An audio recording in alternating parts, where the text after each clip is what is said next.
pourquoi a-t-il fallu qu'ils mettent ces petites pastilles rouges à côté des applications? Ah, je ne peux pas m'empêcher d'aller voir ce qu'il y a là derrière.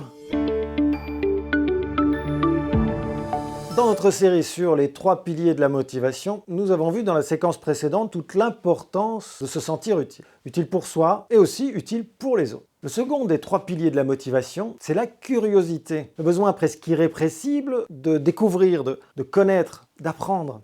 En économie comportementale, on appelle ça le FOMO, Fear of Missing Out, la peur de rater une information. C'est bien pour cela que nos téléphones regorgent de signaux en permanence, des rappels, des appels à l'attention, qui viennent ronger notre capacité de concentration.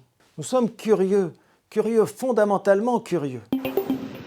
Notre curiosité est un levier extrêmement puissant de motivation. C'est ce qui nous a permis, quand nous étions encore bébés, apprendre à marcher, apprendre à parler, à trouver la cachette des biscuits. Et les plus grands savants le sont devenus de par cette curiosité presque maladive. Oui, démonter un téléphone, démonter une horloge, mettre des chamallows au-dessus du feu, découvrir l'alternance de l'électricité.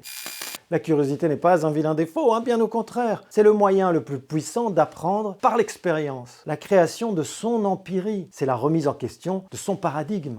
D'ailleurs, prenez quelques secondes pour vous rappeler ce qui a attiré votre attention là dernièrement. Pas sur votre téléphone, mais quelque chose par exemple dans la rue, quelque chose qui vous a intrigué, quelque chose qui vous a étonné, qui vous a donné envie d'aller voir de plus près, de mieux comprendre. Et dans votre travail, ça vous arrive encore ou est-ce que vous êtes totalement blasé? Est-ce qu'il y a encore des petits moments, des événements originaux, imprévus, stimulants, qui viennent réveiller votre curiosité?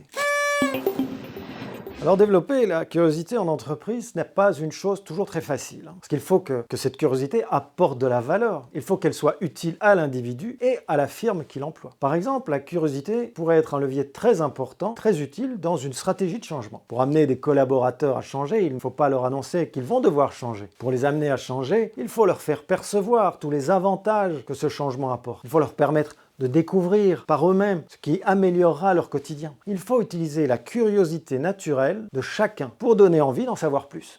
Alors au lieu de changer les habitudes et les méthodes de tout le monde en une fois, pourquoi ne pas emmener juste celles et ceux qui ont le plus envie de changer? Les early adopters par exemple. Et ensuite, en leur présentant les résultats, vous allez pouvoir démontrer les avantages de ces changements. Il est toujours plus efficace de montrer l'exemple que de faire la leçon. Laissez chacun découvrir les nouvelles traditions, questionner les nouvelles habitudes, s'intéresser par curiosité.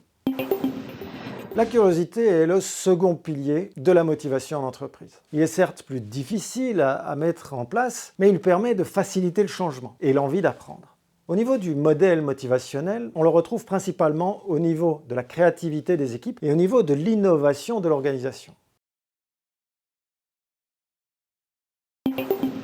Nous nous retrouvons la semaine prochaine avec ce 3e pilier de la motivation. Nous en avons déjà 2. Utilité, curiosité. Cela fait déjà 2 bonnes raisons de stimuler le système.